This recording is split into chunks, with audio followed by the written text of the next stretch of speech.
All right, this episode with Troy Casey is brought to you by Good Morning, Good Evening Qigong. And if you listen to the show, you know that I talk about Qigong a lot. In fact, Dr. Oz recently said, quote, if you want to live to be 100, do Qigong. Qigong, it goes back over 4,000 years, and it's a great way. I think it's such a great program. It's such a great exercise to do to balance your energy, to restore, to reduce stress, to restore your body, your health. It's like a moving meditation, and the 6-step Qigong energy blueprint that Tristan Truscott and Peter Ragnar do on Good Morning, Good Evening Qigong, it takes 10 minutes in the morning and 10 minutes in the evening, and it's really cool. It's like a moving meditation. So meditation is great, and I love meditation and going in float tanks and doing different types of meditation, but there's something about doing a moving meditation and visualizing what's going on in your body. It's awesome course, and I highly suggest you check that out. Good Morning, Good Evening Qigong. And we're also brought to you by the Bellicon Rebounders. Now, these aren't just little exercise tools that people would do in their leotards in the 1970s. Bellicon Rebounders and rebounding in general, jumping up and down on trampolines, is becoming cool again, which is awesome because I love it. I do Qigong and I do, lots of weight in the gym and very male exercises, but rebounding is awesome. It helps to boost lymphatic drainage. It's great for the skeletal system and increasing bone mass. Helps to improve digestion, and it's great for strengthening the muscles in the pelvic floor. It's twice as effective as running without the extra stress on the ankles and knees. It increases endurance on a cellular level, on stimulating mitochondrial production. It helps to improve balance, circulate oxygen throughout the body. And some people say it's great for boosting the thyroid and adrenal health. And it increases endorphins. It increases circulation, your lymphatic fluid. It's just awesome. And I do it every single day for 25 minutes. And the Bellicon's great because you can fold it up. The legs fold in if you get that model. It's got handlebars so you can balance while you're rebounding. So if you're older and unsure about your balance, it's got the bars there.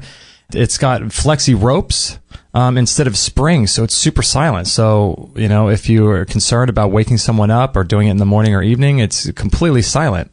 So if that's something you're into, or if you're also interested in the Qigong product, just go to extremehealthradio.com/445, and you can also check those out in our store as well.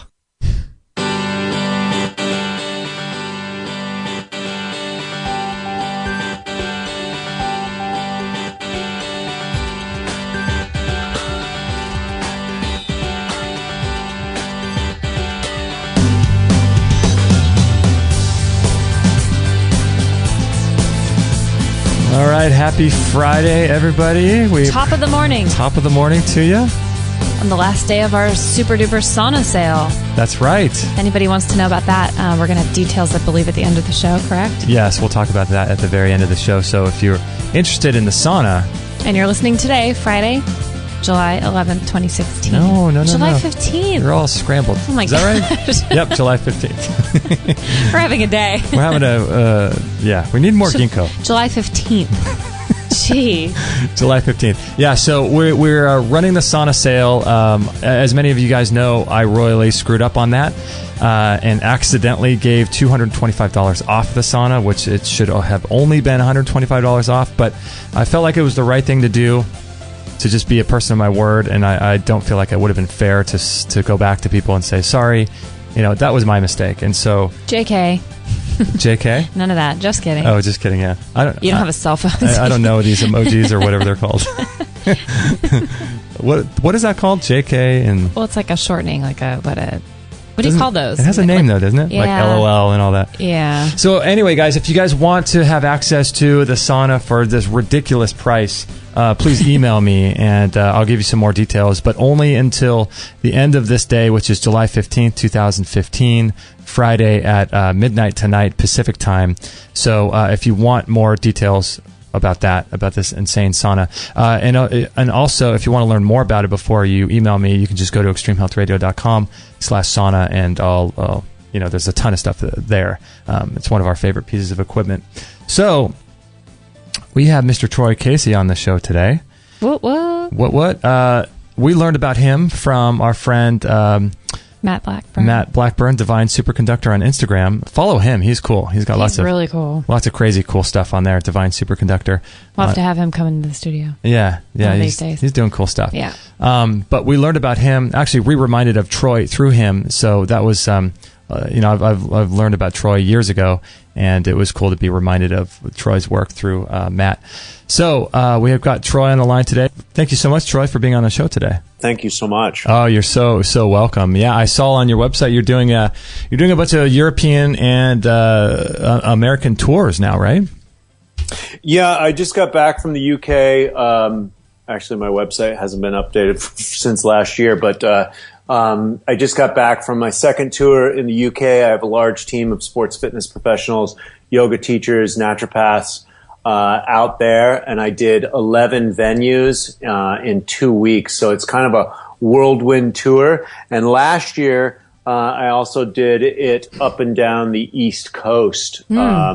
I did Cape Cod, DC, Philly, Manhattan, Brooklyn, and then I went down to Miami and Georgia, and and the Carolinas as well. And so just spreading the health nut message, healthy me equals a healthy planet. And so getting out there and interfacing with as many people as I can. So when people, when you do talks, where do you normally give the talks, and what is the reception over the years? Have you found that it's changed over the years? Well, it's definitely growing, and the reception is everything from tears to, some people want to scratch my eyeballs out because, Yeah. I challenge people's worldview. I go in deep. I worked in the Amazon for many years, and I realized that our symbiotic relationship with nature and the environmental degradation since the dawn of the industrial age, and this is affecting all of human health right now. And so I go in deep, strong, hard, and fast. And what I present is the fact that we have to start questioning our education, our work, where money and currency comes from, how, we use energy, especially oil, and what this has created in the world. So, and how it's all related to our own mental, emotional, physical, and spiritual health. Were you always like this, Troy, or did you have a wake up yourself? Like, what's your journey in the background a little bit there? So I had a good 3 solid awakenings. So my background is my parents were hippies. We went out to the Haight-Ashbury district of San Francisco during the Summer of Love in 1967. Nice. And so, right? So, Yeah. I've always had that kind of free spirit element embedded into my consciousness, my nervous system. And so, and then I was a bit of a nomad. I started hitchhiking when I was 12. And my parents ran into a little bit of trouble with the law. I ended up on my own by the time I was 14. Oh my gosh. I put myself through school. I put myself through high school, through college. I got in trouble with the law myself. I was incarcerated as a youth. That's when I started lifting weights and got into fitness then. And then, I started modeling. And, when I started modeling, I had to know how to manage myself to look and feel my best in front of the camera for a career. So I started studying nutrition, internal purification, herbs, fasting, everything to really, just keep myself looking and feeling my best. That lasted, I did that professionally for about 7 years, then moved to Los Angeles to start an acting career, continued all my herbal studies and practices. And I realized I couldn't really start a new career based on I was partying a lot. I had a rock star phase, a lot of success as a Versace model in the modeling career, and I was just partying out of control. Wow. And I realized I couldn't start a career in Hollywood on that level, so I began the road to sobering up, and I found Vipassana meditation, and I subsequently sat about 11 courses. 10-day courses in silence, very powerful. I like to call them mental lobotomies or even spiritual lobotomies. Very challenging physically and mentally, emotionally. How long did you stay in silence? 11 of those. Go ahead. What would you say, Justin? Oh, sorry about that. How long did you say that you stayed in silence, Arav? So over the course of 6 years, I sat 11 courses, and each course was 10 days. Oh my gosh. And so, and then I would practice. I practiced pretty consistently for 6 years, 2 hours a day. And so that really helped me awaken. That was one of my first big awakenings. So from there, I was going to get into the mental and emotional stuff, but I don't know if I should digress. No, please do. Cause it's funny when you were just talking a few minutes ago about, oil and challenging people at the core. It's just so interesting how, when you get into health, people just think, oh, you get into health and, oh, you're eating a little bit better and you're going to lose a little bit of weight. But when you really dive deep, like you do at your talks, it's just crazy because this is the case with our journey too. You start realizing health is affected by or affects things like politics, history, religion, spirituality. It touches every area of our. Yeah, it's a great web. Yes. So yeah, it's all, this is the journey of the human being. And I say that we're on a huge awakening right now. And I also, I'm an eternal optimist. So even though we're cutting the rainforest down and we're bombing the snot out of, human beings in Africa and the Middle East, the bottom line is I believe that we've oppressed ourselves to awaken ourselves. In the Vedic scriptures, they call it the big cosmic joke. Mm-hmm. And so no victims. There are no victims. It's just simply a time to wake up, a time of awakening. So I think, whatever childhood trauma, and we all have them, I think, the element of separation, whenever that is, whether it's abject abuse or whether it's just simply, no, you can't have that. And, you throw a temper tantrum and that goes into your nervous system and, 20 years later, you're a developed alcoholic or whatever the case may be. We all have childhood trauma. And so it sounds like you guys studied a little bit more of the emotional element to it. And my good friend JP Sears, I know he's got a big background in that. Well, it manifested in a drinking problem, some self-destructive patterns in my 20s. And when I faced it, I was able to go through that trauma on a very deep level. And the meditation, because we usually hold this trauma in our nervous system. It's where we hold our beliefs. It's where we hold our patterns. And I think the reports that I've heard, I think Deepak Chopra has a quote, we have like 90,000 thoughts a day, and large percentage of them, almost 100%, like 98%, we thought yesterday. Mm-hmm. So we keep repeating the same patterns over and over again. And what the 3 awakenings that I had was basically pattern interruption. So the meditation, 10 days in silence.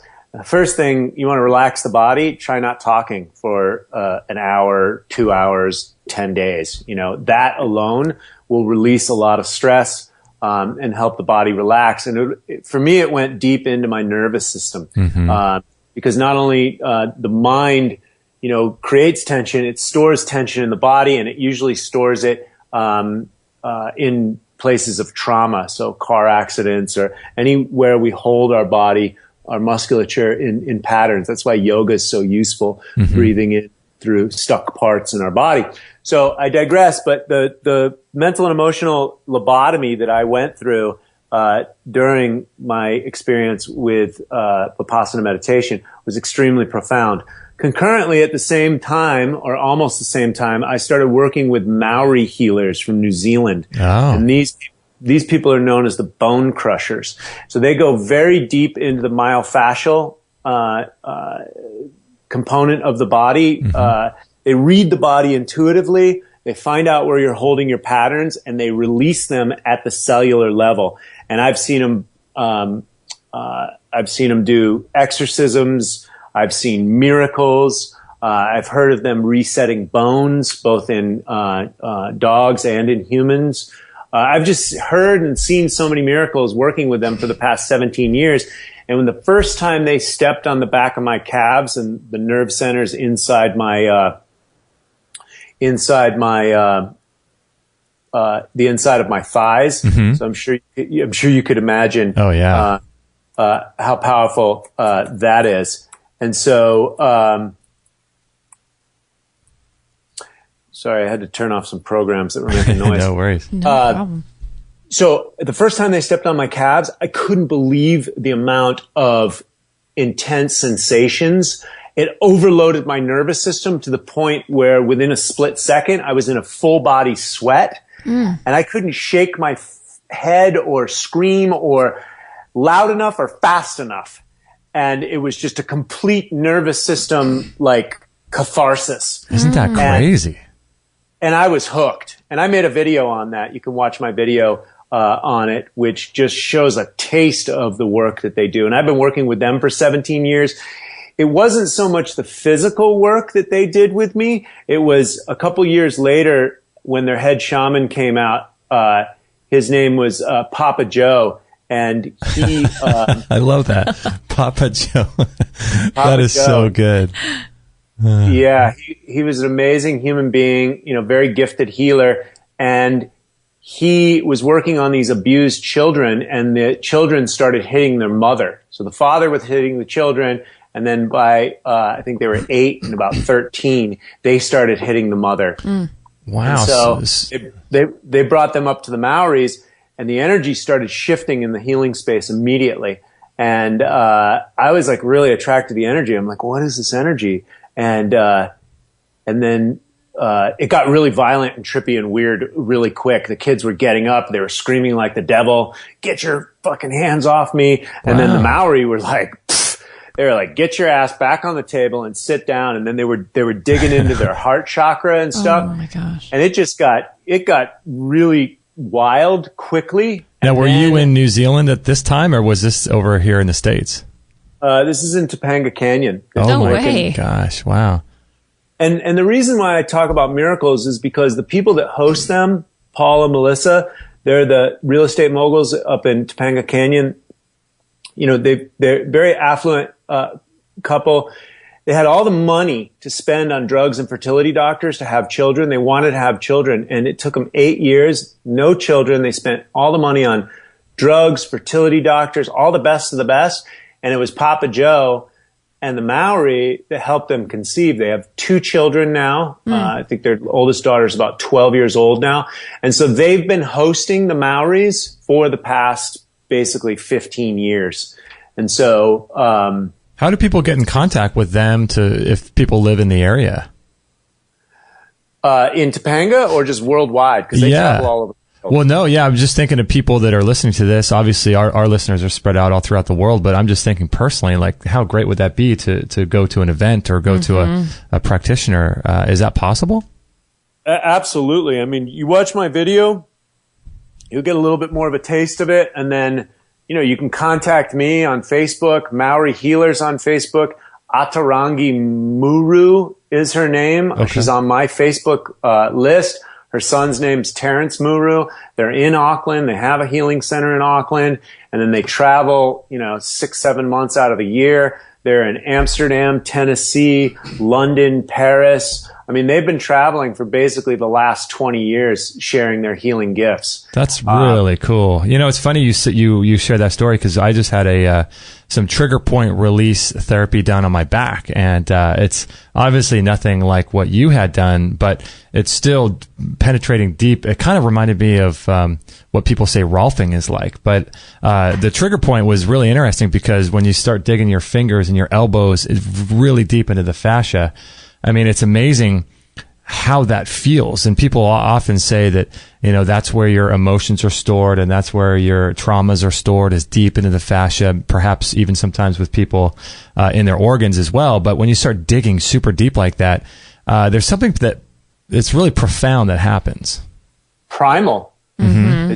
It's primal. I've seen it, so many times now and had my own experiences. With fibroids and women that have fibroids or tumors, they'll go in there and they'll just squeeze the shit out of it.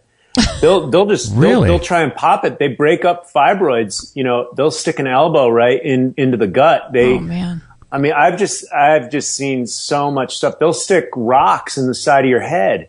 You know, sticks. I've seen them, you know, people coming in, they're crippled, and it's like Rolfing times 10, all in one session. That's amazing. You know, I'm half my family is from Australia and New Zealand. I've been to Auckland many times. That would be awesome to go visit them. So they have a place there in the city of Auckland.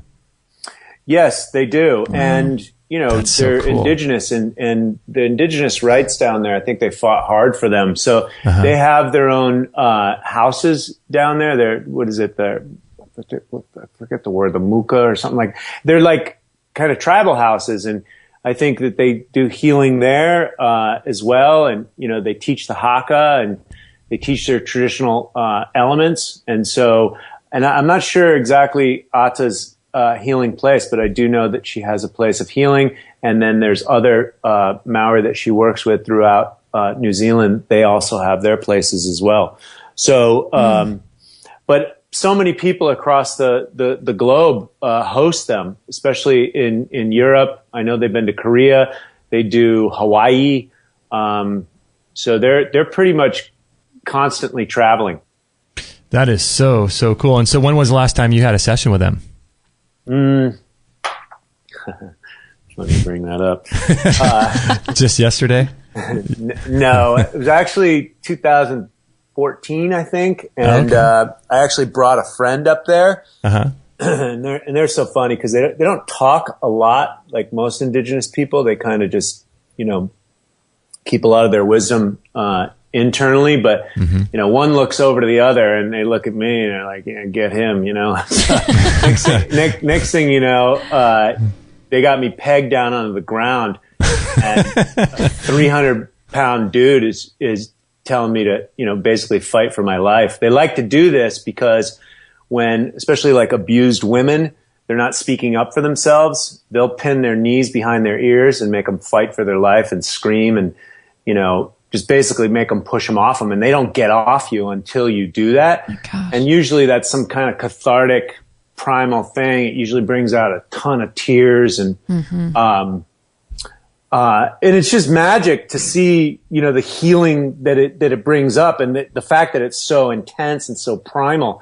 So they did that to me. I had black mold exposure, and I had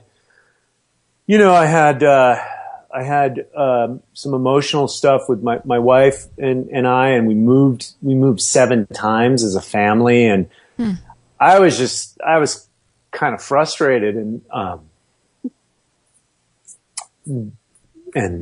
you know, they just pinned me on the ground and they made me fight for my life, and it was like, I seen it so many times, and I was like, shit, you know, now I'm in that position. And I remember just trying to fight and get up, and just this green snot came out of me, and it was just like, and I finally got up, and my pants were, you know, I was basically half naked. My pants came off, and it was like, I almost felt like somewhat humiliated, but it was just the process that I needed to go through to, you know, stay strong, or, you know, I don't know. I mean, it's always, you know, it's different, and It's like a complete leveling and a rebirth. That's almost like a rite of passage that we don't do here in this culture. It sounds like a crazy, intense, but such a beautiful thing. I think most people would be really afraid to enter that space. When you're talking about it, I'm drawn to it, but it sounds terrifying.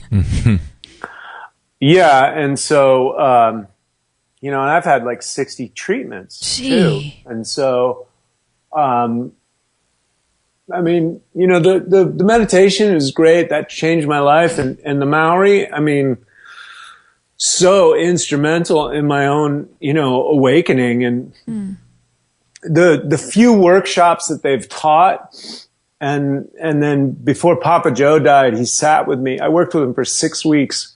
Oh, wow. The people that, one of the main designers and creator of Diesel Jeans and Seven Jeans for Mankind, they hosted them up in Topanga at this very interesting house. It was like a horse ranch. And just before Papa Joe died, he worked there for 6 weeks, and he worked on people, I would say 30 to 50 people a day. And he brought a couple of healers with him, and I sat with him. I mean, for me, it's so emotional because it was so transformative. Let me finish the story with the kids. So what happened is when Papa started working on these abused kids, I felt some kind of connection, and Atta told me to go put my hand on Papa Joe, and then he started singing, and I started crying for like so long and so deep, and it was so powerful, and it was probably one of the best healings that I ever had. And they didn't dig into my fascia; they didn't dig into my body, and so it was cosmic. And when I asked one of the older tattooed women, she had tattoos all over her mouth and her face, and she was singing one time with Papa, and I asked her about it, and she said, "Well, I know some songs, but Papa Joe, he downloads it from the center of the universe, and he can sing for forever, basically." And so when he started to sing, I mean, I cried in the room, and then I went out on the earth and cried for another hour or so. And it was the best healing I ever had in my life. It was a huge awakening. And a couple of years later is when this guy up in Topanga, he hosted him for 6 weeks, and Papa Joe sat with me, and he explained how information comes from the center of the universe and from the divine. And I was asking him about, my own career, what I was doing. Mm-hmm. And he basically said that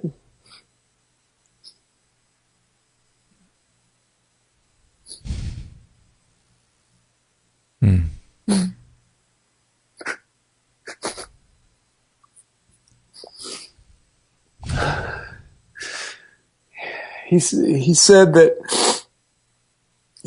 your authenticity is your talent, and that is the gift that you have to give from the Creator, and you don't have to do anything else but access your authenticity and give that as a gift, and everything else will come from that.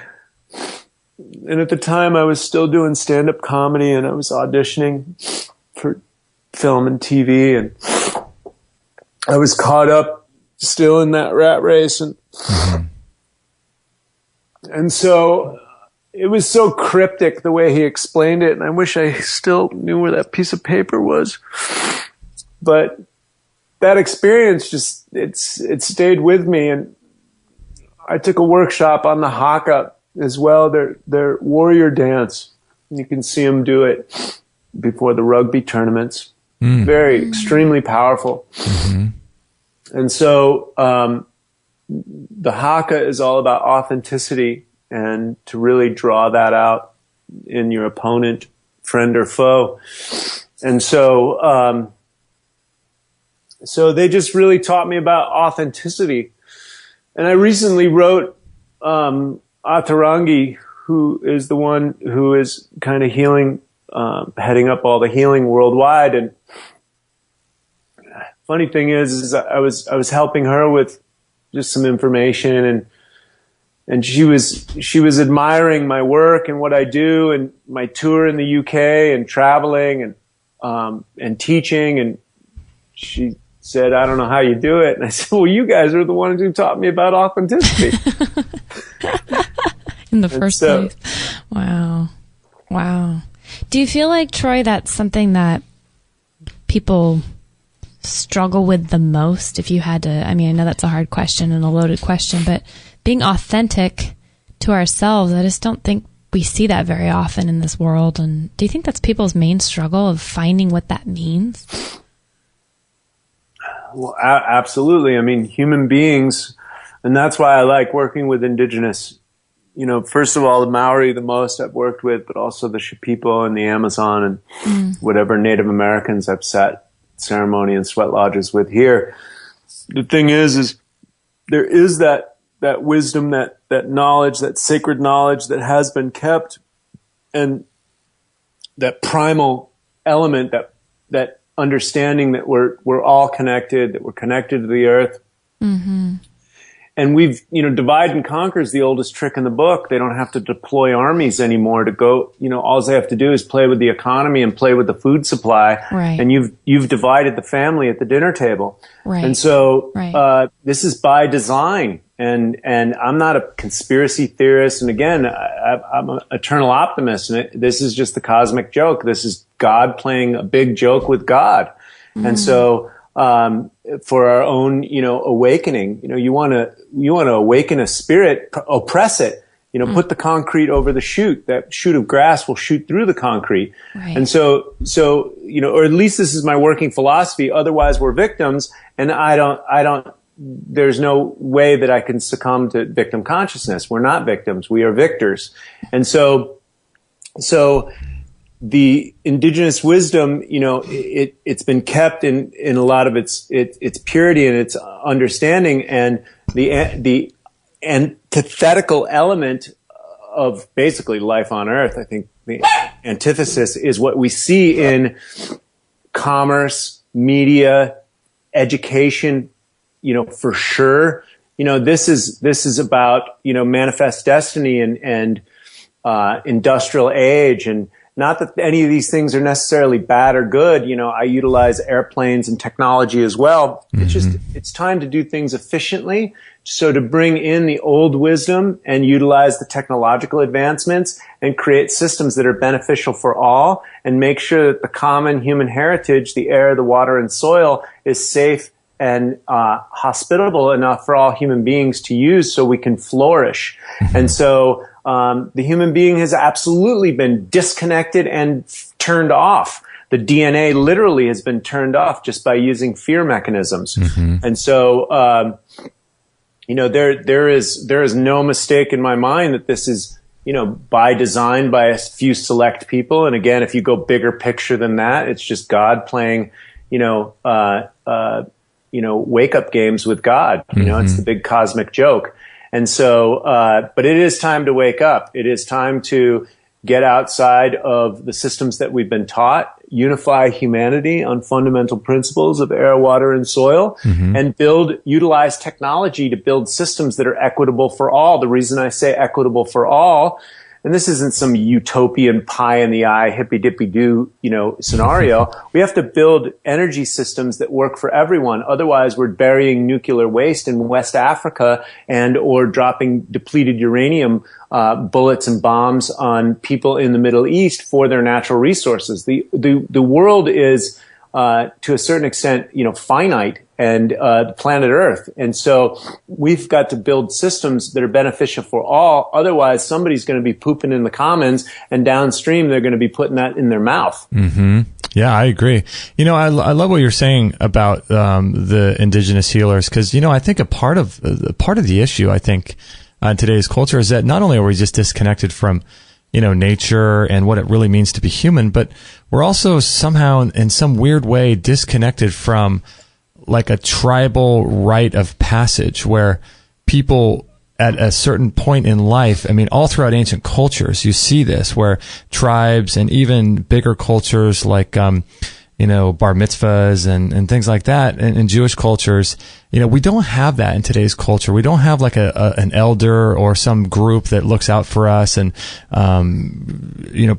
proceeding from one level to the next and graduating to a higher level and, having the honor and support of friends and loved ones that watch you go through these ceremonies. Like we're completely disconnected from that in our society. And I think something happens when kids grow up with no real identity and ability to understand when they're grown up. Yeah. My book that I'm writing right now, it's a journey to self-love. We're disconnected from self, we're disconnected from other, and we're disconnected from the earth that supports life on earth. Mm-hmm. And so this process that we're going through right now, what I call the quantum leap in human consciousness, the evolution of human consciousness that's upon us right now, it's all part of the process, the journey to self-love. And so, this is where we're headed, and we're headed for a bifurcation point. We're seeing this played out. The greatest divide and conquer is being played out on the media right now. Blacks against whites, people against cops, gender, issues, gay rights is good, gay rights is not good, gay marriage, whatever, terrorism, anyone who believes that terrorism, is actually an issue outside of ourselves is not paying attention very well, or they're completely have drank the Kool-Aid. Amen, brother. We, Black Lives Matter. I'm so glad that Black Lives Matter right now. Great. Let's start talking about Africa. How long have we been raping and pillaging Africa for its natural resources? Mm-hmm. Are we ready to wake up? Do Black lives really matter? Because I'm all for it. Life on Earth itself matters. And so if Black Lives Matter, I say this whole oil war, especially in the Middle East, is all about killing Brownie. Most people don't understand that. But we're going over there. There's no terrorism. You start going over there and pushing people off their land and extracting the natural resources out of there. Look at the picture. David Wolf just did a video the other day on what Syria looked like 5 years ago and what it looks like today. I mean, it's a travesty. Oh, it's crazy. And we drop bombs on there for geopolitical reasons. I don't care what they say in the media. I think in the beginning we were trying to save them from Assad. Well, Assad just wasn't playing ball with us. It's the same thing that happened with Libya. He wasn't playing, ball with the global banking cartels, and they're the number 9 producer of oil in the world. Number 1 is Saudi Arabia, so we're aligned with them, even though they behead people and treat women like garbage. And then number 2 is Iraq. Well, of course, we're occupied there. Number 3 is Iran. We're trying to start a war with them. Number 4 is Venezuela. Look what we just did to them. I mean, they were trying to guard everything, and now global geopolitics creates these people that don't want to play a game with the American military. Are North Korea, Idi Amin in Uganda back in the 70s, Chavez in Venezuela. And so people don't want to play these games, and then what is number 5? Number 5 is Ecuador, and number 6 oil producer in the world is Peru. How do I know this? Because I worked in the Amazon. I saw the oil exploration that they did down there firsthand. And they devastated it. They leave disasters there. There's oil spills down all the time. And we think, it's just the Amazon, like it's this big, huge, swamp.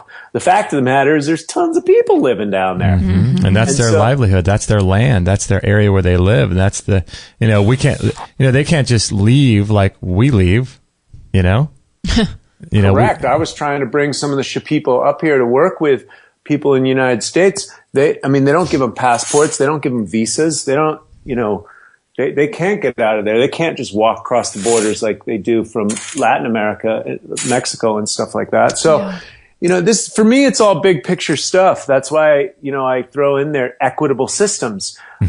We've got to have equitable systems, for all. I'm not we live in a yin yang dualistic paradox. I'm not expecting, kumbaya and everything's just going to be, peaceful, at 100%. We still, we live in yin yang, masculine, feminine, black, white, up, down.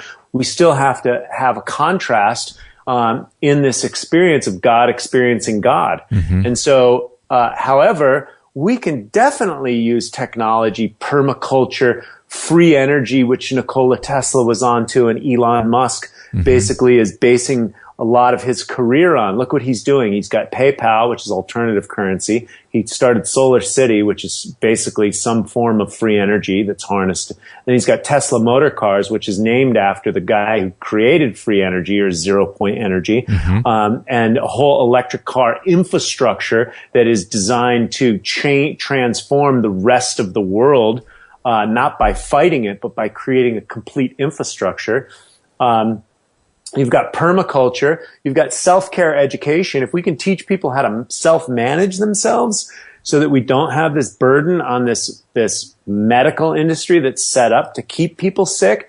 And then we also get an educational system that really helps illuminate the human being, like a Steiner-based Waldorf school system, that really turns the human being on as a spiritual being and turns it on and teaches it how to take care of itself. Then, these are grassroots solutions. Then whatever problems come outside of that, we still get to navigate, but at least we've created things that aren't completely desperate out there. And, we're in America. We're 5% of the population. We're using 25% of the natural resources, contributing to 30% of the pollution. You can't export that to China and India and developing countries.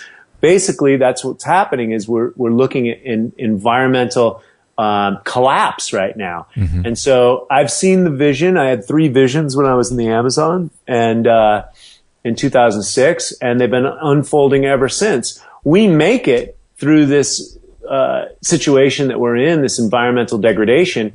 However, that's why hence my work and what I go out there and teach. It's time to wake up. And if you don't want to wake up, that's fine. 70% of the American people are obese or overweight. 1 in 2 has cancer. 1 in 17 has autism. If people don't want to deal with those issues, they're going to end up finding holistic health. Yeah. I love what you're saying too, because I don't know about you. I'm sure it's very similar to me and a lot of our listeners. For me, there's just been such an incredible dualism in terms of how opened my mind became and how much I actually woke up, and the amount of nutrition, minerals. And as I started to change my diet back in 2003, that's when I first got into this stuff, raw food for 7 years and doing all this cleansing and things. When all of that started happening, my ideas about the world and understanding about nutrition and how the world really works, politically and economically on every level, the more the better I treated myself with nutrition, the more my mind opened. I'm sure many people are listening are saying the same thing. And I'm sure that's the case with you, right? Well, absolutely. I mean, again, I dealt with the alcoholism and woke up. That was about 98, 99, and worked with the Maori, and then subsequently started working in the Amazon with plant medicine down there. Those were my big 3 wake-up calls. And then once I was awake, then I went out there to share the messages. And how about, here's this, how about not just Black Lives Matter? Because first of all, I don't know, Kate and I were talking about this the other day. Life is what? Consciousness, energy, spirit. And I don't know how you can apply a color to that. But even if, and people aren't necessarily even black, that's just a language that they're sort of using to make a divide between black and white. What we really are, right, in terms of a physical is different shades of brown. But what I say is, how about let's start with my life matters. Start treating yourself really well and start working on yourself. You know what? I'm going to make that into a hashtag as soon as we get off the phone. Nice. I think that's a great hashtag. My life matters. How about that? Start investing in yourself. Start treating yourself. Start forgiving yourself. Start doing some meditation. Start doing some daily green juice as a discipline, or cutting out carbs. Maybe that's processed, breads and things. Start picking some things and say, hey, my life matters. Let's forget about everybody else, what you see on TV and all that garbage. Yeah. How about focusing on ourselves? Yeah, let's start forgiving. Let's start healing. Yeah, that's what I say. My life matters. Yeah. Amen. Well, it's funny you say that. So, because I've had to observe all this. What is it to take people to take care of themselves? I think, again, a lot of the religions which were set up for control, they infiltrated that. And if you start taking care of the real temple, the body temple, God's temple, you have 2 temples that triangulate with the Adam's apple, and you have a mandible that triangulates with the third eye, the real Star of David. This is the temple of God. So the religion stepped in and called that selfishness. And so people think, taking care of themselves first you see this a lot with mothers. Mothers end up being great martyrs because they want to take care of their children, but then they don't take care of themselves. And then they take that out on the family because they're upset or they're out of energy. And it's like, well, I'm taking care of the family, but you're not taking care of yourself. And in turn, that is making, disruptions in the family. And so you see this kind of martyrdom. And the fact of the matter is, we have to take care of ourselves. We have to love ourselves before we can take care of anyone else. It's the airplane analogy. If you don't put your oxygen mask on first, there's a good chance you'll go unconscious, and then both you and your child will die. Mm-hmm. So taking care of yourself is primary, in my opinion, the way I see things. And so, I forgot, what were we talking about just before that? Because I wanted to make a point. No, it's just interesting, the Black Lives Matter thing, and just, taking care of ourselves. I think it's so important. And I don't see, I've been to Africa and I didn't see one black person there. I saw different people, with a little bit darker skin than I had, but there's this whole divide is a made up thing, and we're all, I feel like we're all one, really. Absolutely. We are all one. We're all one or none. Just like Dr. Bronner says on his soap bottles. We are, and this is what Rabbi Hillel taught Jesus flat out. We are all one or none. So if we don't realize and recognize, and this is the essence of Certified Health Nut, healthy me equals a healthy planet. If people would just pay attention to their own real estate, the only thing they truly have dominion over is their own body temple. If people would just take care of that, the world would be a better place. And that is the essence of Certified Health Nut and everything that I'm about. There was a meme I saw on Facebook recently. It was really interesting. I think it was like a background, those photos with the words over the top of them. And in the background was some chaos, buildings on fire and all this stuff. And it said something like, I'm going to focus my time and energy in the one place that I can actually change. And then it said within. And it's like, it's so true, is that really, we can't go out and make all this change out in the world, and trying to change people, that doesn't do any good. But what we can do is focus on ourselves. Wow. That's the absolute truth. And, the esoteric element of that is there is only one. Which is a little deeper philosophical jump that most people can handle. But the fact of the matter is there's only one, So I want to ask you a little bit about just some of your diet journey. For me, like I said before, I did 7 years raw food, 100%, and then I'm doing a little bit more animal products now, but I still eat a lot of raw food. Obviously, everything organic, and Kate has had her journey as well, diving through all of this. What is your journey with food? So yes, going back to, so I grew up as an American. McDonald's certainly wasn't what it is today with the genetically engineered stuff. So we ate plenty of, fast food, Captain Crunch and Pop-Tarts. I grew up in the United States.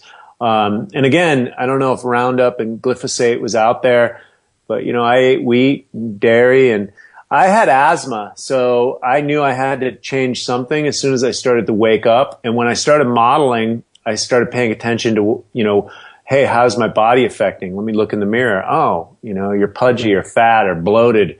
And so, I'd get that feedback from my agents in the modeling industry pretty quick. And so, so I had to investigate what food was. My first book was Fit for Life, which was Harvey and Marilyn Diamond. Wow, you and I are the same person. That's the same. A friend of mine gave Literally. a friend of mine gave me that book as well, and that was the first book I read on health. Wow. So amazing. That's cool. But you'd read that in 2003? Did I read that? Yeah, I read that in 2003. That's right. Yeah. That's pretty wild, because I friended her on Facebook around 2008.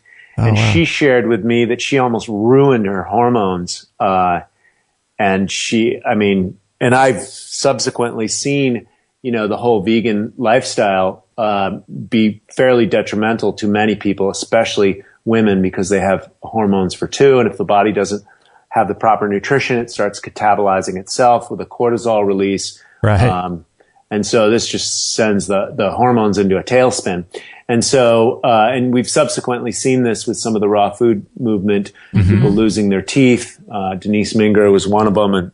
And you know, everyone's genetic predisposition is different. However, Fit for Life, I mean, she basically, you know, I talked to Marilyn about that. And so it didn't work for her in the long term as well. And so I read that book in 1989. Oh, my goodness. Jeez. Wow.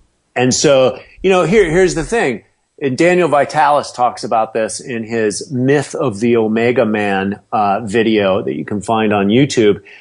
When he went through the whole experience. And I think he really nails some points. And my business partner, David Sandoval, went through the same process. He went all the way to breatharianism.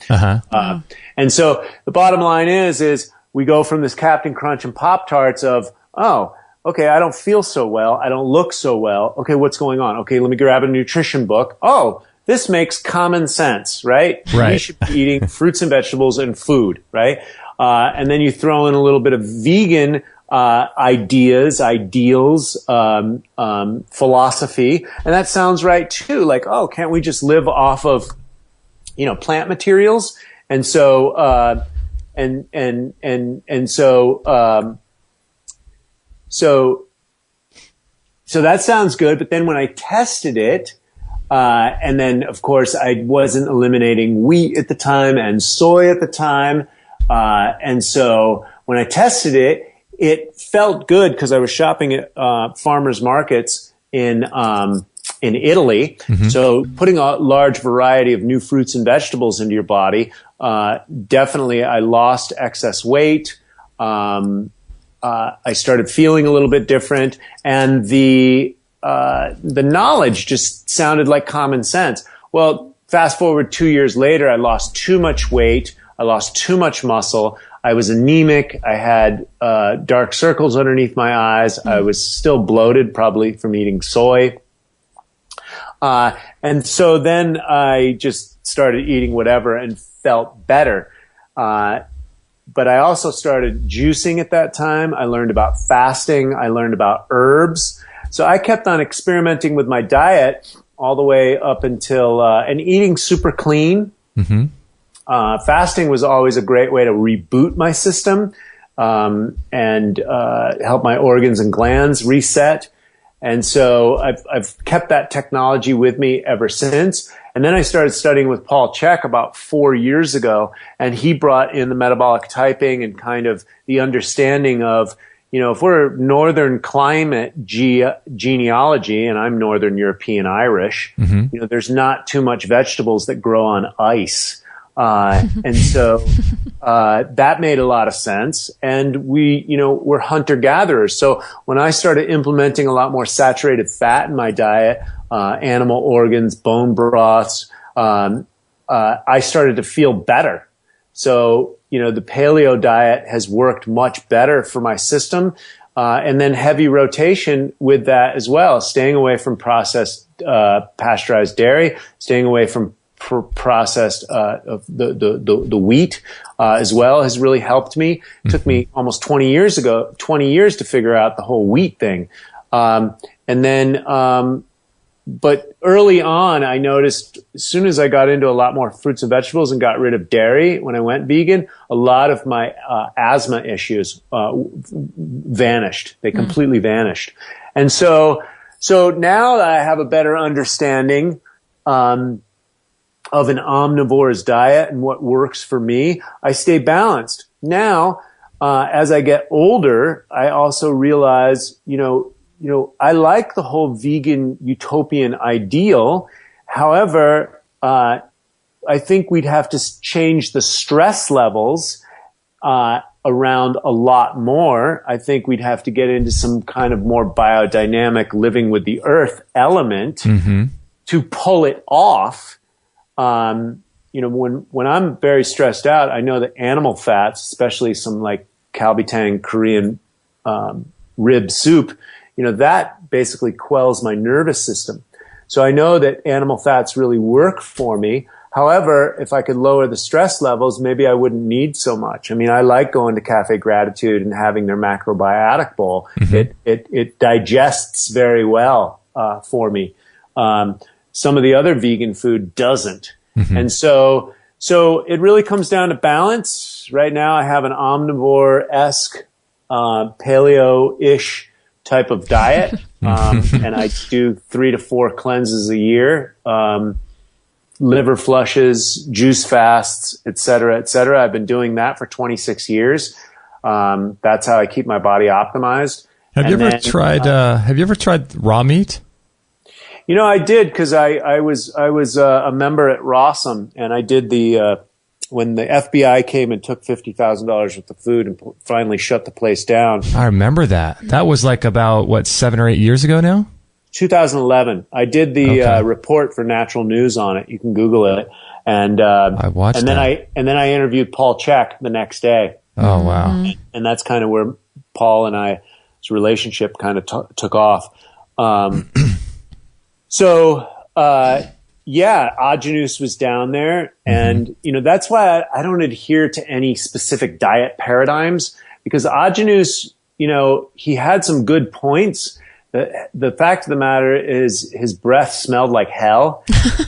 And, he had halitosis at the core level. We got into it one day, herbs don't work. And he's like, the body can't break down the plant cellulose and get the nutrition. Or even if it does, it's a small percentage. And I analyzed that a little bit, and I was like, even if that's true, you're getting micronutrients, energetic, biophotonic light, certain nutrients that aren't available in the food supply. Even if you're getting a small percentage of that, that can turn on genetic markers or help the liver activate certain processes or give the liver more nutrition that it wouldn't normally have from apples, bananas, oranges, lettuce, tomatoes, and cucumbers. Yeah, who knows what's really going on the biophotonic level like that? It's almost like a homeopathic. Who knows what's really going on?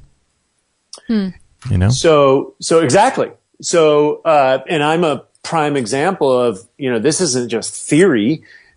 I am living proof of this. When I put herbs into my body, I feel dynamite. And then lo and behold, I did a ton of research in the Amazon, and the shaman down there have the most amazing plants. And I took those plants into my body, and holy smokes, I felt amazing, had my own Kundalini awakening. So that was my 3 awakenings, the meditation, the Maori, and the Amazon herbs.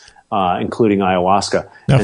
But not only ayahuasca. It was all the other herbs as well I was utilizing at the time. So those were my 3 awakenings. But yeah, these materials wake you up. So is Ajanus's, diet paradigm functional for all? I mean, raw meat, I think that's great. I like some of the organs. I like eating adrenals and liver. And when I get together with my primal guys, I'll do that with some kombucha and kimchi, and you can feel the power of that, especially when you eat raw organs. And I've got videos on raw bison testicles as well. I like that. Is that, I married into the Korean family. I like eating, cooked, rib soup and Korean barbecue and stuff like that. And there's a lot of technology in Asian, traditional diets that I really love, and they cook all their meat. So, I'm not adhering to any one specific element. Although we come from a hunter-gatherer society before we were agrarian farmers, which was only 10,000 years ago, our digestive tract has built with that. If the body doesn't have the proper nutritional requirements, eventually it's going to catabolize its own tissue. That's going to be driven by a cortisol release, which is driven by adrenaline. If that's been overexcited for long periods of time, that will hormonally throw the body into a tailspin. And if you have enough muscle wasting into your body, that can also start to go into brain tissue, and it can open you up for fungal infections, which are the garbage cleaners of the planet. And if the body starts dying, the fungus starts getting out of control. And so for me, all this comes, we're going a little sideways here. It all comes down to balance. Right. Balance mind.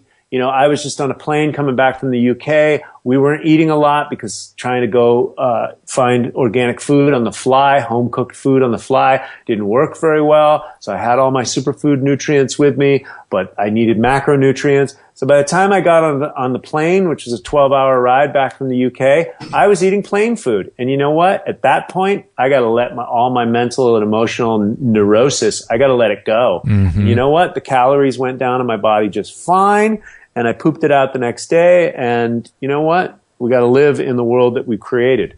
So, that's a really good point. And I think that as people progress in the field that we're in, I think eventually you get to that point too, where you're not so neurotic. Cause, we all been through or been around people that are breatharians or people that are raw food people or vegans. And the neuroses that you see around that, I think can be somewhat damaging because people are just holding on to these ideas and they just can't do it. And, I've been where you are too, where, you break everything that you know to be true just for like a meal because, you're kind of in a pinch and that's what you do and your body just seems to work. It still works. Yep. Yeah. Right. The body has intelligent, and no matter how many neurotic elements that we can, take into it, neurosis is a mental disorder and holistic health is mental, emotional, physical and spiritual. So some things we got to let go and surrender to, and ultimately, work to change the world because we're breathing in the environmental toxicity from the industrial age. Mm-hmm. So we've got billions of pounds of toxic compounds pumped into the environment for the last 120 years or so. And for the last 20 years, we've got genetically engineered materials going into the ecosystem. Mm-hmm. So it's a big, big wake-up call. And at the same time, we've got to navigate this toxicity. That's why I'm a huge proponent of cleanse and detox. That's why I partnered with a company that specializes in a 10-day juice cleanse. We basically commercialized fasting. Over 100,000 people have done the cleanse so far. And so if people clean out their bodies on a regular and constant basis, their minds will be clear as well. And then we can, with those clear minds, we can start making decisions that are beneficial for the all. Mm-hmm. Yeah, I like what you're saying there because it's. I think it's coming to a point where people are less. I would say maybe the way to say this is people are identifying less with a particular diet. So the paleo crowd now you have paleo people doing cleansing, which is like. Okay, well, did Neolithic man do cleanses? No, but we live in a different age now. Or sometimes you might have people like us, you might have a meal or two a couple times a month that's a raw organ meat, and then you might go a month vegan and just decide, I'm going to do vegan for a month. And then you have, okay, I'm going to introduce some raw food into my diet or some dairy into my diet if it's raw or maybe perhaps organic. But then you just sort of the things that you pick and choose from, they're all super high quality ideals. And then introducing the cleansing option to this as well.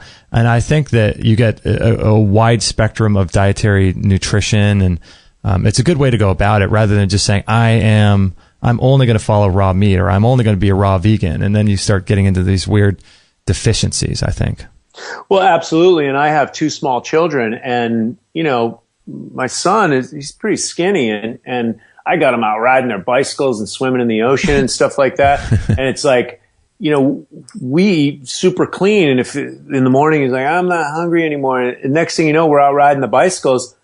I want to go out and get him an ice cream on a hot summer day. I'll buy the highest quality I can, but the kids need calories for crying out loud. And I can't be neurotic dad that just, doesn't let them have anything because you know what that does? That when they become 13, 14-year-old teenage rebels, they're crazy. They're out there mainlining absolute garbage because I limited them and made it a complete dysfunction. Uh-huh. So, and then when they go out, we get some Strauss. Like Strauss ice cream is amazing.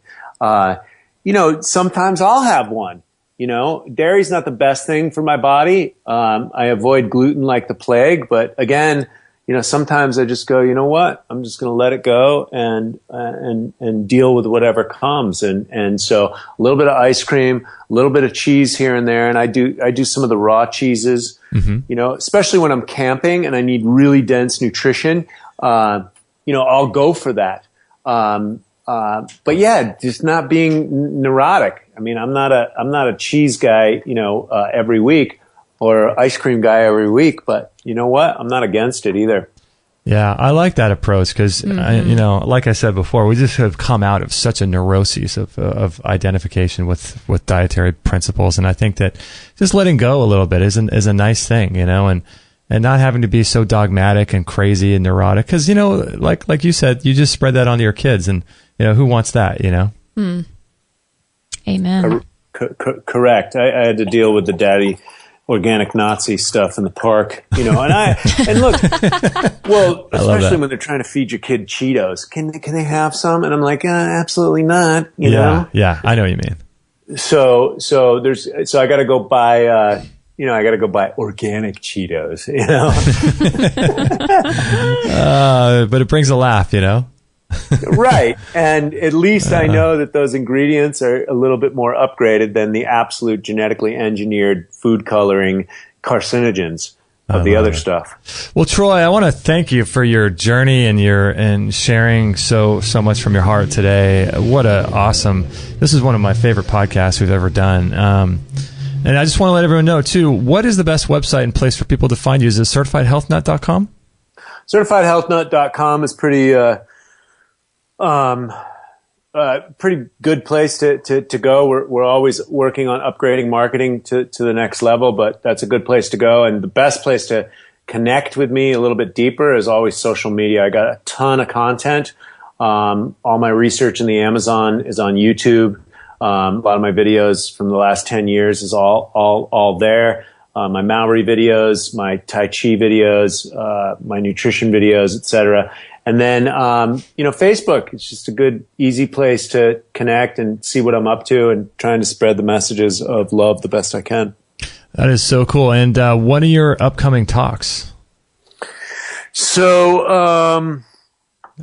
I have, we're working on all that right now. Okay. We're working on compartmentalizing the marketing and upgrading to the next level. And so, I don't have any talks scheduled right this second.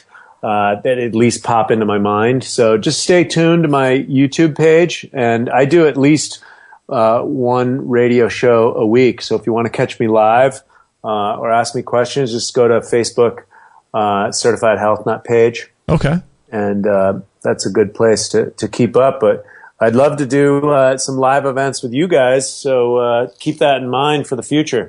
Yeah, definitely. And are you based on a permanent level up there in Santa Monica? I'm in Santa Monica. We got the kids in Waldorf school up here, and so nice. We're in Santa Monica. Okay, cool. Well, maybe we can do something in person one day. Maybe we can get together and do something in our studio down here in San Juan. That'd be fun. Absolutely. You're in San Juan Capistrano? No. Yeah, well, we're in San Clemente now, but we're moving in a couple months to San Juan Capistrano. Okay, far out. Yeah, so that's where our studio is. That'd be a lot of fun. That would be fun. Absolutely. And I can compare, see which one of us is more ripped. I have a feeling it's going to be you. Yeah. Arm wrestle. Awesome. Yeah. Well, thank you so much, Troy. This was so awesome. Please reach out again if you want to be on the show. Please just send me an email because this was a lot of fun. I really enjoyed it. This is great. Well, thanks for letting me share, guys. I never know what's going to come flying out of my mouth, so I really appreciate you letting me share. That was awesome. That's what we love. We love that. All right, hang on the line there, Troy, really quickly. I'm going to close out the show here. I want to thank everyone for joining us. If you want to listen to this show, let's see. This will be episode... Did I say 445? You did. 445. All right. So if you want to listen to this on the website, it is extremehealthradio.com/445. And if you like what we're doing, please share the show with your friends on Facebook. And that would benefit Troy. It would benefit us. And it would help your friends too get exposed to some information, hopefully, that can help change their lives. So we love you all. We thank you so much for being in our lives and for everything that you guys do for us. We really appreciate it. Got the best listeners in the world. Mm-hmm. So we thank you for that. Amen. And we'll catch you guys on the next episode. Okay, what were you just saying? Well, we took a little break here to run into the kitchen so I could get some snacks. And yes. You made me stop talking because you said, oh, no, we got to record this. This is too good. This is too good. No, I was talking in the kitchen about what a joke. You know, you got up to go to the restroom during the show, and Troy was mentioning something about not being a conspiracy theorist, and oh right, but that's the thing is, people aren't becoming conspiracy theorists anymore. We're becoming realists of what's really happening. We talked to him a lot after the show about the things that are really going on. And even though we have so much hope in it all, it's really what's happening. I mean, we were talking about facial recognition and voice recognition software, all these things that we have to go through, all these hoops we have to jump through, all these government plans we're hearing about. It's like bills being passed, things are happening. I mean, we are seeing things being stripped away from us, our rights. And so is that not a conspiracy? That's real. It's just what's happening. Right. But it's so much easier to put your head in the sand like an ostrich and wake up, and bring up Yahoo like I did this morning. And the biggest news is what Kylie Jenner, what her baby bump looks like and what she wore to get her hair done. It's like what she wore with her new pregnant belly at the hairdresser. Who cares? Who cares? This is what the world is focusing on. This is Yahoo front page news. That's crazy. When you have major real life stuff happening. I really value Troy, and I really, that was one of my favorite shows as far as the content. And his transparency, I mean, to be vulnerable and open with his spiritual journey. And you could tell it was he's had such profound things happen in his life that he can't help but be overwhelmed with emotion. And he's real. How about that Maori healing? That's part of me was shaking in my boots over here because I thought, right when he started mentioning it, I thought, well, that large uterine fibroid I have, I bet that would do something for that. And then he brought up the fibroid thing, and I'm thinking, oh my gosh, the sound of someone's like elbow or the crushing or something going through, and like pushing on that part of my body sounds like the worst thing to go through ever because I know how painful that is. Right. Just to even touch that area sometimes. But I'm thinking, doesn't that seem to be true? From everything I'm hearing and reading and open to these days, the most cathartic experiences come from going directly through the thing you're the most afraid of or you're the most opposed to. Well, remember, I shared during the show our trigger point thing. And trigger point is nothing probably compared to Rolfing or compared to what this guy was talking about, Maori healing and all that. Right. And it makes so much sense because like when I had my back issue recently, there are emotions that get stored in your body. And I think I broke down twice or 3 times. I never cry. That's probably not a good thing. It's probably good to cry. And in fact, I know it is. I just don't cry. Right. And I just broke down. I just was like trying to get out of bed after a week of not even being able to get out of bed or taking an hour to get from one room to the next because I could barely walk. And after a week of that, with not only no signs of improvement, but it was getting worse. I know. And I literally thought this was going to be my life. And I just didn't want to live that way. It was just so bad. And I couldn't even lay down on a bed. I couldn't walk down the stairs. I couldn't do anything, and I just broke down and cried. And so it makes a lot of sense that you would store this stuff in your tissues. You know what I mean? Talk about deep healing. I mean, I think we all need to. When he was sharing that stuff and he got emotional, I thought, isn't that what we all need to be doing on a regular basis? Is we're just complete stuffers. We're the best stuffers that have ever lived. We live in such a time where stuffing is the new, stuffing is popular. Stuffing is, and there's always going to be the people that know it's important to deal with your feelings. But I think that what I'm learning is quickly in, quickly out. It's the whole letting it pass through you, not getting stagnant and stuck on things. And if we can start to get that deep, deep emotional and physical healing going on, the quicker we do that, the more we'll be able to, like he said, just evolve as a people and start waking up. And I think it's all part of the waking up. If you can't love yourself and heal yourself, I thought that was a really important point of that whole talk today. Then who are we going to love and heal? I mean, we're good for nothing. I love what he was talking about how the media is trying to get everyone to be just opposed to one another. And because like he was saying, like black and white, up and down and all these things. And that's the media's job, is to create drama, to create, polarization. People look at the TV and they think, oh, I would never watch, reality shows because I know they're just trying to create drama and create stuff out of nothing and create, artificial enemies and, get you roped into stuff. But then they'll watch the news and it's all really the same. They're all just trying to create drama out of nothing because all that really matters is that they get you fearful and they get your eyeballs reading an article or watching a news story and get your emotions entangled with that. If they can do those 3 things, then they have you right where they want you, because then they can just lead you wherever they want based on fear. I think everyone's fighting for control over your five senses. They all want that's what they want. They want your motion. They want your eyeballs. They want your ears. Maybe you're not your five, but they do want, they're all fighting for your body, basically. And where you're putting your energy.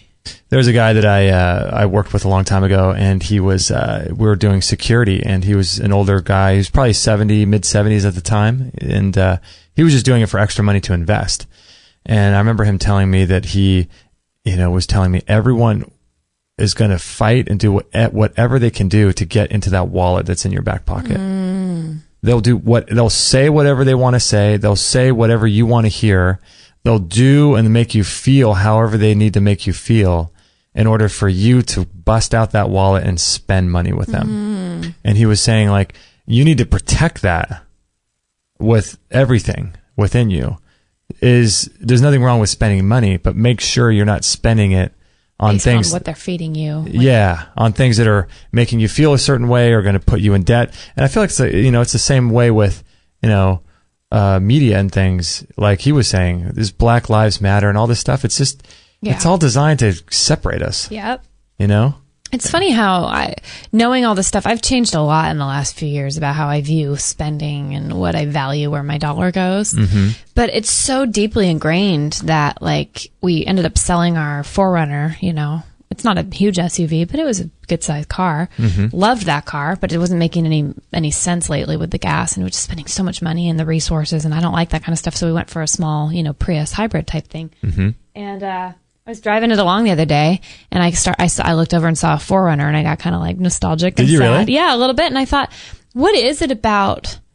I had to really go deep into my thought process of what it was that was affecting me, why I got nostalgic. And I think it was because in my mind in the past, somewhere I'd seen some commercials about cars where people are driving up into the mountains and they're hiking and they all have their camping gear and they're going through waterfalls, and like in my mind I'm like, I love that. But that was like a sporty vehicle, that was a sporty life. And I thought, well, how much of my life is spent really living in that world? Not very much. Right. And still, that's somebody else's fake world. That's not my real world that I live in.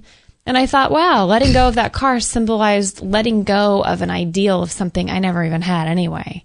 Isn't that weird? It was strange. So and that ideal was handed to you. Yeah. It didn't originate You're from going to have you. more adventure if you own this kind of a car. You're going to have this if you do that. And so, I bought it hook, line, and sinker too. And I thought, wow, the car, to me, it drove really bumpy. Yeah. And it wasn't the best on gas. And it was certain things about it drove me bananas. And I thought, I didn't even like the color of it. I don't prefer white cars. And it was like everything about it I wouldn't have liked had I not had this programming from somewhere, seeing these people having this great life off in the woods, these complete strangers. Freedom. Yeah. So I had this false sense of what freedom and adventure was by something that had happened years ago. And also in high school, the popular kids all had brand new 4Runners. That was the car of the 90s, the late 90s when people were graduating. That's the kind of cars that, the cool kids drove. And it's so funny what all goes into and so giving that up represented not just, hey, I got rid of a gas guzzler. It was the, hey, why do I feel like I need to be cooler than other people who drive smaller cars? It was just, it's this very odd. So I've bought into it too, even though I'm a pretty aware person. So it shows the levels deep. And that's just a silly situation. You're talking about this Black Lives Matter thing, and you're talking about, radical Islamic terrorism going on, and these major conflicts that are happening on this planet right now amongst giant groups of people, and the gay rights thing and all these Orlando, whatevers and shootings. Yeah. And, man, it's just that they're really, really good at manipulating our eyeballs. Yeah, and I think it's really, it's like you see a news story like that, or even with like a commercial, you see a news story and your energy and emotions gets taken to that story, to that experience. And so now you're enthralled emotionally with what's going on TV and how you feel, and putting it through all your filters and trying to figure out, okay, what's my take on this? And, oh, my friends are going to have the opposite take. So then you start worrying about potential arguments with them. And, all of this stuff is just put there. It's sort of like, It's sort of like just someone in class asking the teacher a question and saying something like, well, I think men are better than women. Mm-hmm. You know? Okay. And then a woman, you know, a girl raises her hand and starts, you know, talking, and then another guy raises his hands. And then eventually the guy that asked the initial question, his intention was never to come to an understanding about men versus women. His intention was just to start a debate, and then he just quietly slips out at the back of the class. Yep. Meanwhile, everyone's just fighting and arguing. Right. And I feel like that's what's going on. It's like we get so emotionally invested in these stories. Like, let's get emotionally invested in our own health and our own ability to think and break down and understand things. Right. You know, let's emotionally invest in our own life and how we can make a better world. You know? I thought he brought up a really good point, though, which is something that when he was talking, I thought about it and then he said it. And it's so true. I think people feel really, there's a major sense of, selfishness associated with taking care of yourself or caring about you first. Oh, right. You know, there's a perception of that. There's a perception of it, but I think most people buy into that too, you know, especially like he was saying, these moms. I see all these self-sacrificing victim moms all day long saying, you know, at the speech therapy office I work at, it's like, it's all about the kids, all about the kids, all about the kids. But I agree with him. It's the whole, if you don't put on your own oxygen mask first, you're not gonna be able to help anybody else. But it was funny. I think I Instagrammed this a year or more ago, but I was walking Maggie down the street one day and up the next, and there was like a stop sign with all these bumper stickers on it, you know, and it's all these local surf companies and, you know, whatever, all the stuff. But in the middle of it, there's a big white square and it said, I heart me, M-E. Oh, really? And I thought, I love me. And I thought, wow, that's really like, whoever put that up there is pretty self, you know, whatever. And then I thought, no, isn't that true though? It really hit me. And I've thought about it a lot since. I thought, if we can be so confident and bold as just saying, I love me, I care about me, I'm my life matters, like you said. I mean, that would be the perfect hashtag. I matter. Yeah. If we start treating ourselves like that, and not saying that we don't think anybody else or any other lives matter, if we can just start loving ourselves first, it's true. We can. That's when the world starts changing, I think. I agree. You know. You know, it's one final thing is that you know, it's something that we do intrinsically as humans, is we want to focus all of our attention on other people. So like what he was saying, Troy, during the show, is that, you know, moms will give up their entire lives for their kids and then later on they regret that. Or men will give up their entire lives for their career and then they have a midlife crisis and they regret that. Or we watch news stories and we hear these stories about what's going on in the world, and our ego says, oh, we need to fix these big problems in the world. Meanwhile, you know, we have this debate with someone and talking about how we need to fix the problems in the Middle East, these huge, grandiose problems, and we go back and eat Twinkies and we go from that argument to driving down to Carl's Jr. and getting a genetically modified hamburger that's completely scrambling your brain and causing all these neurological issues and hormonal issues and digestive issues. And so it's much easier to sit around and opine about these great problems that are going on in the world, rather than saying, you know what, okay, today I'm going to do an enema. Right. Today I'm going to drink a green juice. I'm going to drink a green juice. Right. It's just easier to focus on what's going on outside. Right. You know? Right. I liked him. He was cool. He was great. That was a great, great show. I hope everybody listening gets a lot out of that. Yeah, he was really good. All right. I wanted to let everyone know too, we're going to be publishing this the day it recorded, which is Friday, July 15th. Yes, sir. Is that right? Yeah. We're going to be gone for a week. Just so you know, so we will have no shows next week. So stay tuned. After that, we've got 3 shows a week planned after that, but we're going to take a little vacation, much needed. If you want to follow us while we're gone, you can follow us on Instagram. We'll be posting some photos on there. But I also want to let you guys know too, the relaxed sauna that we're having on sale that I royally screwed up on. I accidentally gave everybody $225 off instead of $125 off, but I felt like it was the right thing to do, just to be a person of my word. You know, it just doesn't sit right with me to tell people they have $225 off at the sale and then, I'm sorry, it's only $125 off. With that said, we're not going to be running this sale ever again, but I wanted to keep it open for you guys. We got lots of emails from people wanting to have another day, so it's available today until midnight. So if you're listening to this, we probably won't run this sale or any sale on the sauna again. So if you want to have access to it. We might run a sale, but never at this price. I don't think we can do that again. Yeah. Maybe not a sale. I'm not sure. Maybe not. We'll figure that out.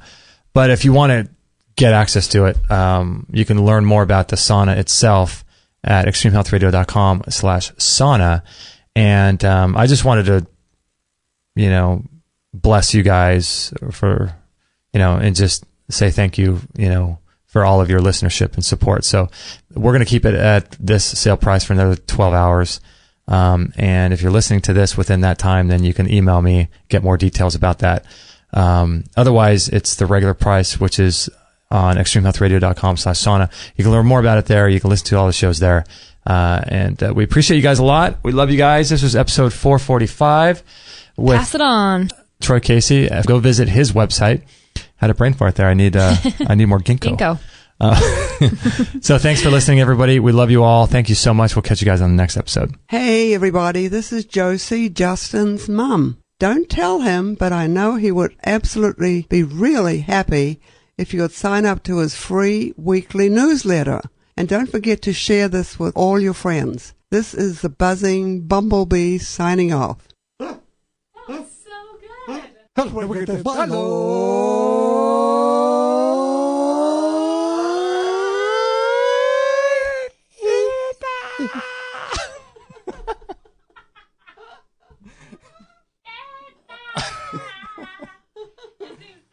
Oh my gosh.